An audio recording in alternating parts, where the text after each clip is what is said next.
Hello, I'm Sydney Metrick. I'm an expressive arts therapist, and my business is Chicken Soup Counseling. I'm going to talk to you today about loss, grief, and healing. Loss is an integral part of life. You can lose a person, a place, a thing, an idea, or a dream.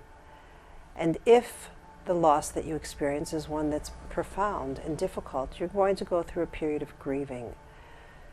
A lot of people aren't really familiar with what the grief process is like, and because of that, when they're grieving, they think there's something the matter with them. They think they should be over it, or why are you still tripping on that experience? That happened 3 months ago.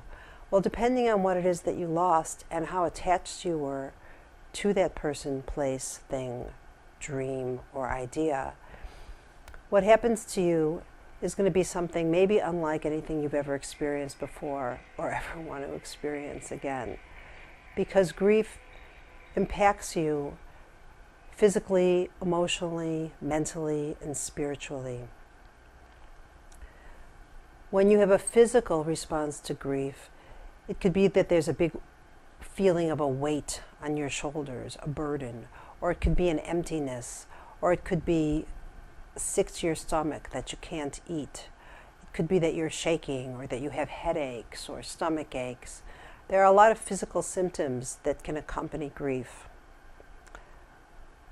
Emotionally, there's a range of emotions that people experience, from sadness, depression, anger, anxiety, and these things may come at any point in time. There may be a time when you're feeling perfectly all right, and then just like that, you're going to go into a state that's inexplicable and unbelievably powerful. Mentally, people have self-defeating thoughts, they have feelings of hopelessness, railing against the creator if you have a belief in a creator. Mentally, people will feel guilty for not doing or saying something that they felt that they could have done or said differently that would have perhaps prevented the loss. And then finally, spiritually, people may question the meaning of life when they're experiencing a profound loss. So any or all of these things can be part of your grieving process. And grief, in fact, is a process. The process that most people are familiar with is the one that was coined by Dr. Elizabeth Kubler-Ross. She says that there are 5 stages in the grieving process. And the stages are not linear. It's not that there's stage 1, followed by stage 2, followed by stage 3, and so on. The stages occur sometimes. You go into one and then back out, or you'll jump from one to another, and they take place over time. But the first stage is denial. When you hear of something bad happening to somebody else, you go, oh no. The same thing happens when you experience a loss. No, this can't be. Sometimes there's shock there. Sometimes there's just the denial. This can't be happening. You don't want to admit to yourself that it's happened because it's not something that you ever want to experience or want to have to deal with. After the denial stage, or sometimes concurrent with it, is anger. Why is this happening? Why did this have to happen? This never should have happened. Occasionally there's bargaining, especially if it has to do with an illness. You find out that you have an illness, and perhaps it was one that was preventable, and you make promises that you'll never do whatever it is again, or that you will do something or other, if only. And when that doesn't seem to make a difference, a person can flip back into the anger stage.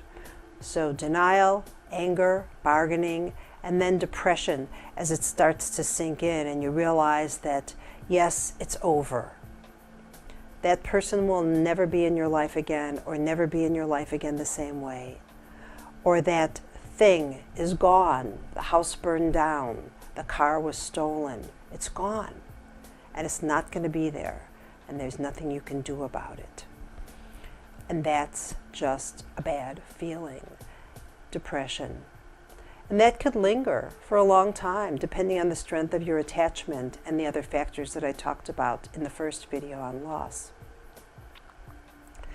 So denial, anger, bargaining, depression, and ultimately acceptance. And acceptance is when you have realized that this is the new condition for your life and you're able to re-engage and reinvest in life. Now, all of this is a rite of passage. A rite of passage is a term that comes from a French anthropologist. And basically what happens in a rite of passage is you say goodbye to something that is gone. There's 3 stages here. The saying goodbye stage, the noticing where you are stage, and then the moving into the future stage. So the saying goodbye stage is like this. Sometimes you leave something behind, and all it really entails is recognizing that that person, place, thing, dream, idea is completed, and you have to acknowledge that and move forward. Sometimes it means what's left. So when someone that you loved or that you cared about deeply, or an animal that you really loved dies, then we have memorial services. Then we have photographs to look at, because we want to remember, we want to see that maybe that person is gone, but who we are as a result of our relationship with that person remains. So in the letting go stage, we're also holding on to something that's really ours that can never be taken from us. And then when you're in that middle ground, when you're on that bridge, you're kind of looking at, well, who am I now without this person, place, or thing? And what does that mean for me in the future as I go towards the future? So you're kind of getting a sense of balance, getting a sense of self. And once you have that self, you can make that next step out into the future, knowing that you've grown from the experience in some ways, although painful it may have been. And that when you get to the other side, it's going to be one where you were able to create a new sense of yourself, based on everything that you've experienced, based on everything that you've had, based on everything that remains. So the grief process is, as I said, a process. And while you're grieving, there are certain times that grieving is going to be more difficult and times when it's going to be easier. There are times that you're going to forget and you'll feel fine. And then there are things that may come up, especially during the first year, that will remind you of your loss. And at those times, you may go through the anger again, or the denial again. And sometimes, even after years have passed, there will be something that just brings up that memory. And at those times, you may re-experience some of those feelings, and that's normal. What's important is at those times that you have ways to deal with your feelings that are healthy rather than harmful. And those are things that you can find support for. That's one of the things that I do as a therapist, and that's what many therapists do. And you can also find more information on my website. I'm Sydney Metrick, Chicken Soup Counseling, www.chickensoupcounseling.com. Thank you for listening.